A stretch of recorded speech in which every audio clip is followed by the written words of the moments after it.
All right. All right. Okay, so continuing on.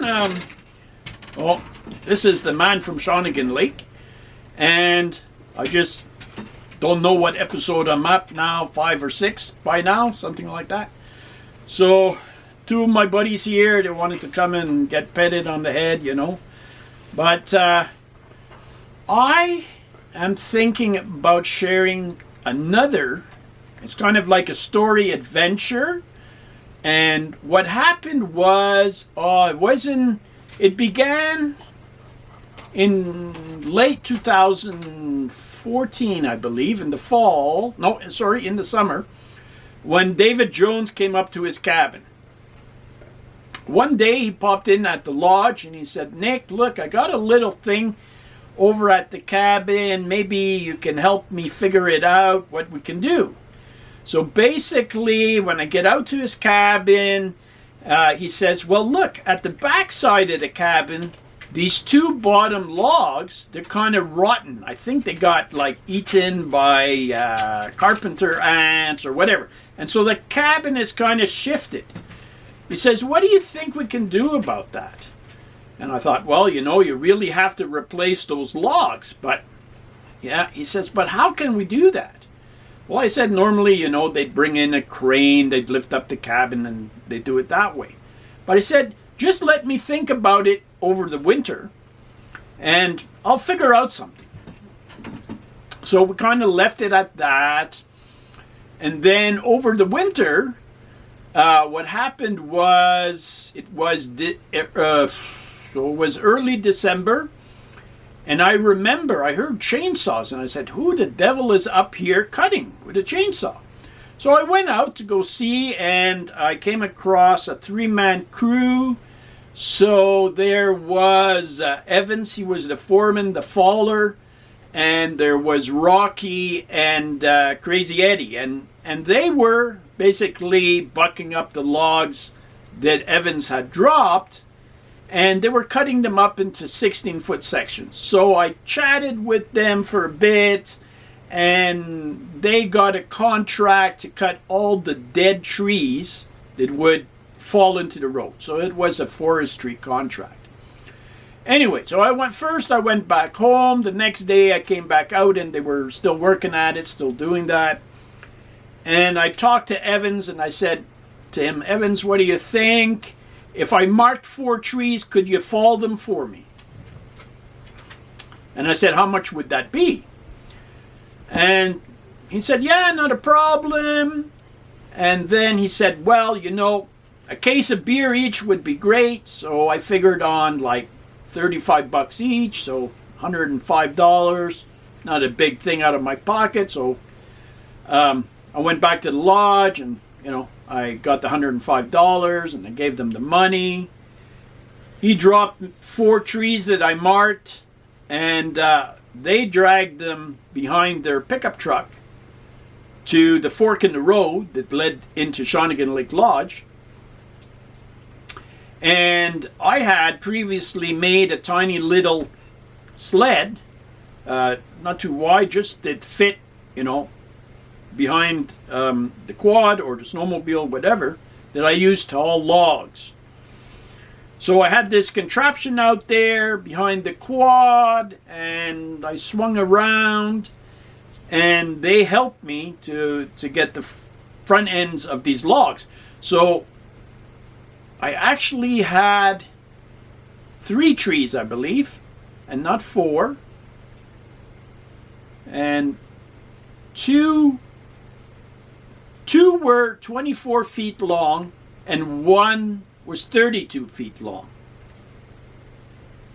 Or there were 4, I don't remember anymore, but there were either 3 or 4. Anyway, so I hauled those logs into the lodge, and I left them there. And over the course of the winter, you know, I started doing some drawings and trying to figure out how would be the best way to get the logs into the cabin. But, of course, now the logs are sitting at the lodge and the Joneses' cabin is on the same side as the lodge, but further down the lake. So now I need to get the logs from the lodge down to there. And I thought first I could easily just pull them behind behind my quad across the lake.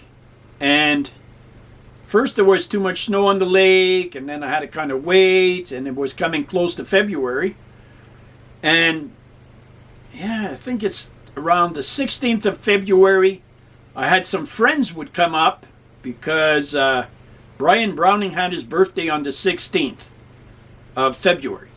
And he would come along with Elodie Ann, and Ken came up with Amy. I remember they came up in their razors because we didn't have too much snow in February. So they came up with their machines, and earlier I had managed to get those logs on the lake ice, but just below the Joneses' cabin. So the Joneses' cabin is actually up from the shore, it's up on the hill, and I couldn't get those logs up the hill. So they said no problem. Years ago they had been ex-loggers and they knew exactly what they needed to do. So they came with the razors, and I did a couple of videos of that, and I actually did videos of the whole thing that happened there. So they came up with the razors, and they managed to get the 3 logs up beside the Jones cabin. So now they're there, the logs, and I say, well, now I got to wait till spring, and then I'll have to peel the logs and get them ready. Of course, when the spring comes, I'm too busy with the lodge and all the chores and things that I need to do at the lodge, so I'm not thinking about it. And then it's coming around the middle of July, and I get a call from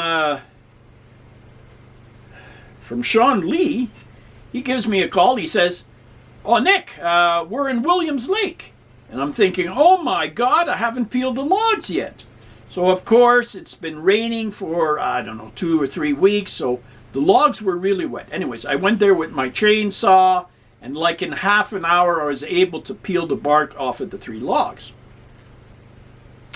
And then, they're up there, David Jones is up there, and so, I told them before they came up, because I figured out how I was going to do the job. So I said, I need 2 6x6 by 8 feet long posts.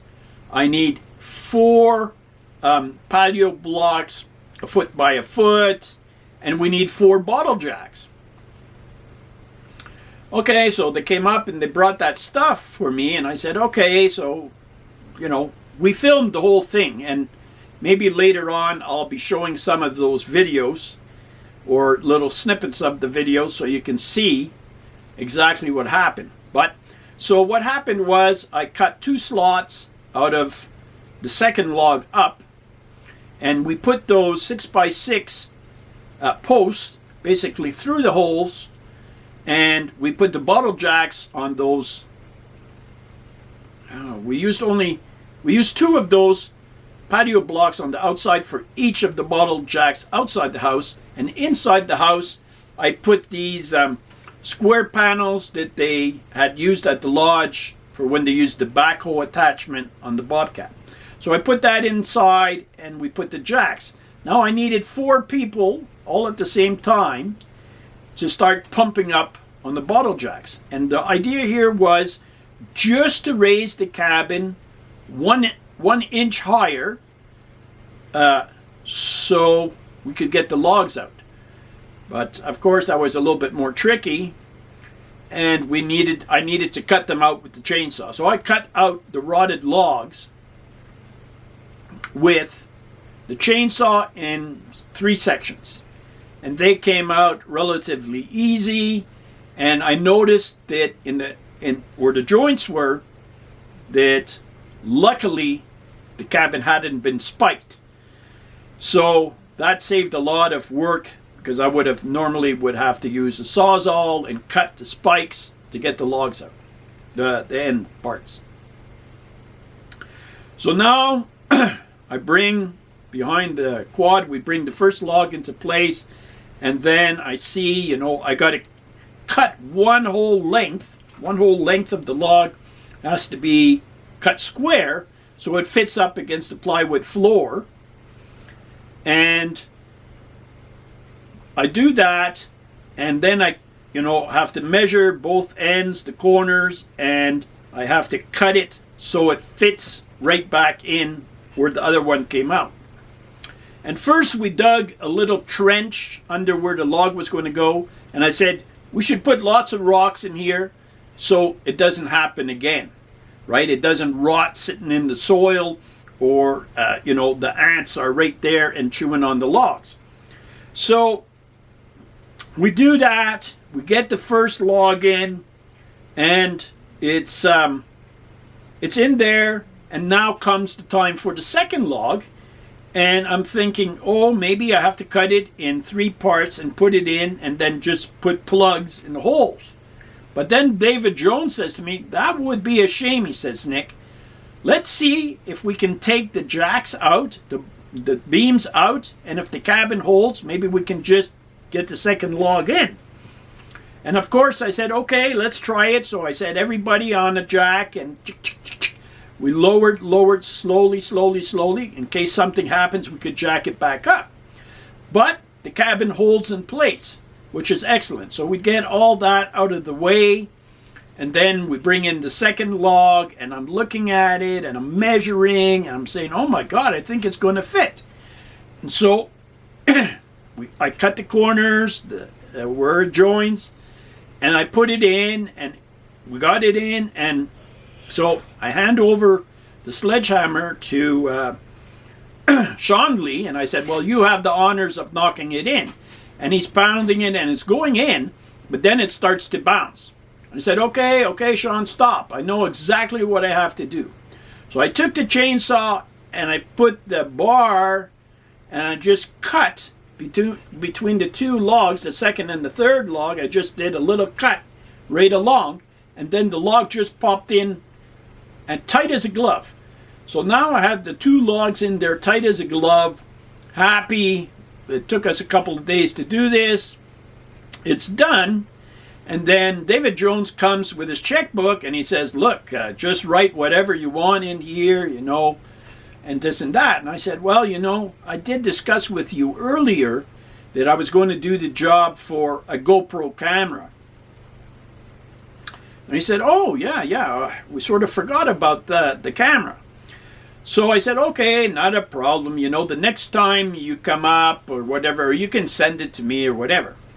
So I had asked for a Silver Edition Hero 4 camera with a couple little, different things. I wanted the case so it could go in the water, and I wanted a helmet thing and whatever, and a couple of batteries. And so they sent me this, so this was basically neighbors helping neighbors. And I often did these kinds of things.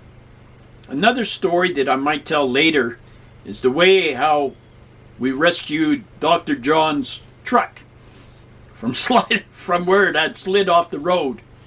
But that's another story for another time.